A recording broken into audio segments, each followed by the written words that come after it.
Pick your click. Life is hard, times are tough, it's a cold world out there. The point is, to achieve what you want in life, it's going to take a lot of hard work. If anyone knows that, it's my guest today. He's been homeless, a gang member, and was even indicted for fraud. But that never stopped him. Joining me now with his story and his 9 steps to achieve any goal is CEO of Bartmann Enterprises and author of Bailout Riches, Bill Bartmann. And he is Skyping in from Tulsa this morning. Welcome, Bill. Well, good morning, Meg. Thank you. So your story reminds me a lot of that Will Smith movie, Pursuit of Happiness. How did you go from being homeless to a CEO?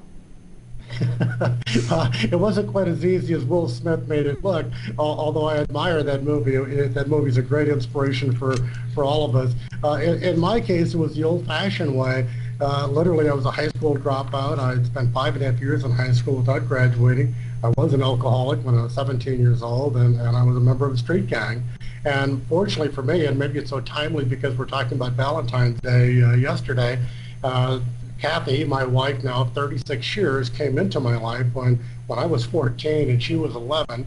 We dated for 10 years, now been married for 36, and she is the reason. She saw more value in me than I saw in me, and she persuaded me to get a GED test, and which I didn't think I could pass.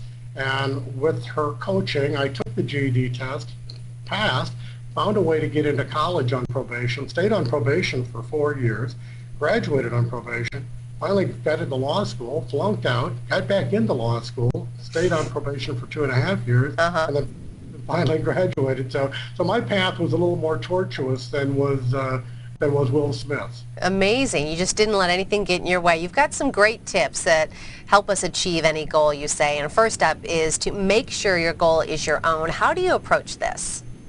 Well, absolutely, Meg. See, the problem I think people have is we let other people make our goals for us. They tell us what they want us to do when we grow up. And we know, you and I, we know people who are doctors because their daddy's a doctor, or they're a lawyer because their daddy's a lawyer.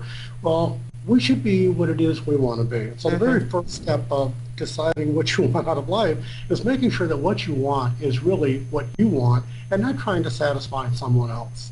Now, next up, you say make it a promise. What do you mean? Well, mostly we use words like goals, and you know, and I know, and everybody else seems to know that especially right now after New Year's, that we've all set lots of goals that mostly we miss on. Goals, the word goals, has a kind of a shallow meaning to it. Now, there's another word we can substitute for the word goal that has a higher, deeper meaning, and that's the word promise. When you make a promise to yourself or to someone else, that's something you full well intend to accomplish. So just changing the semantics of not calling it a goal, but calling it a promise. And really you take it one step further. You say to clearly identify your promise, which means what? Well, absolutely. And it means you sit down and clearly articulate to yourself. It doesn't have to be to anyone else yet. You articulate it to yourself. What do you really want to accomplish? In my case, and this may sound a bit absurd, since considering where I was at in life, I wanted to become a member of the Forbes 400. Now, that may not be a goal that everyone shares, but a kid growing up on welfare and poverty, that was a nice, clean way for me to say I really wanted to be in a much better economic condition than I was born into. And why not set your goals high, right? Absolutely. You can shoot for the moon and miss and land on a star, or you can shoot for a street light and end up in the parking lot. The choice is yours, how high you want to shoot. Okay, your fourth tip is to identify your personal motivator. Can this be a person or a specific thing?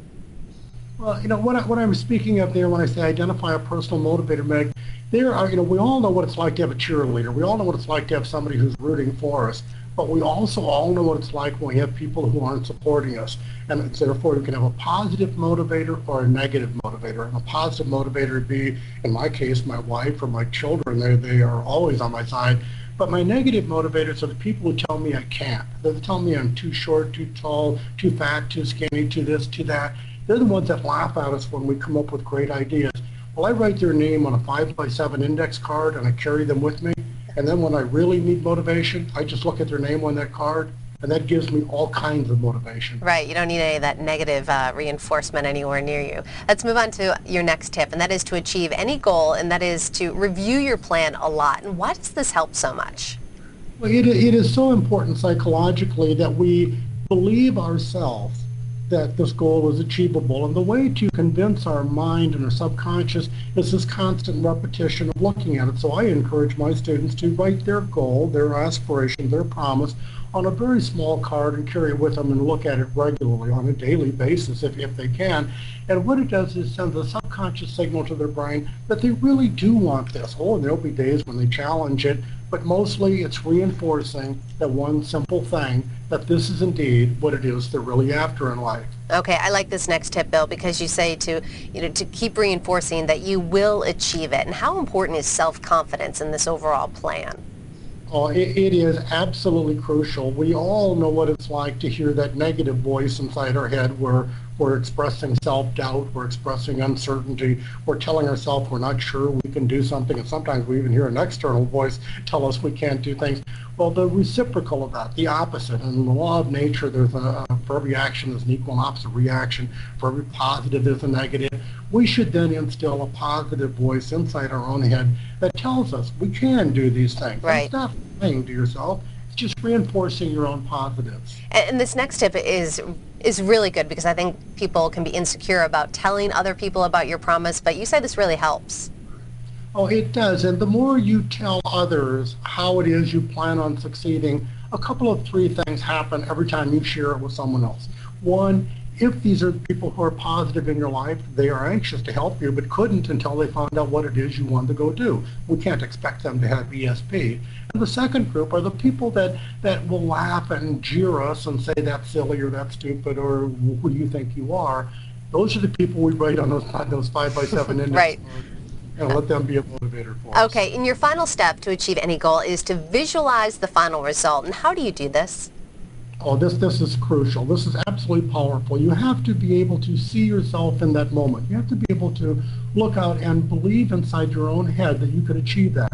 So in my case, again, wanting to become a member of the Forbes 400, I knew that the Forbes magazine published every October a list of the 400 richest people in America. Well, when I was in bankruptcy, I would get a copy of that magazine, Right. and I would look at it and I would read all the stories of all the people who had made that wonderful list, and I would envision and fantasize myself someday being on the cover of that magazine. Certainly, it came true, that visualization. It's really powerful stuff. We're basically out of time. So, Bill, thanks so much. It's always nice to talk to somebody from Oklahoma. My husband's from nearby Bartlesville, so thanks a lot. Thank you, Meg. All right, and you can pick up Bill's book, Bailout Riches, on bookshelves now.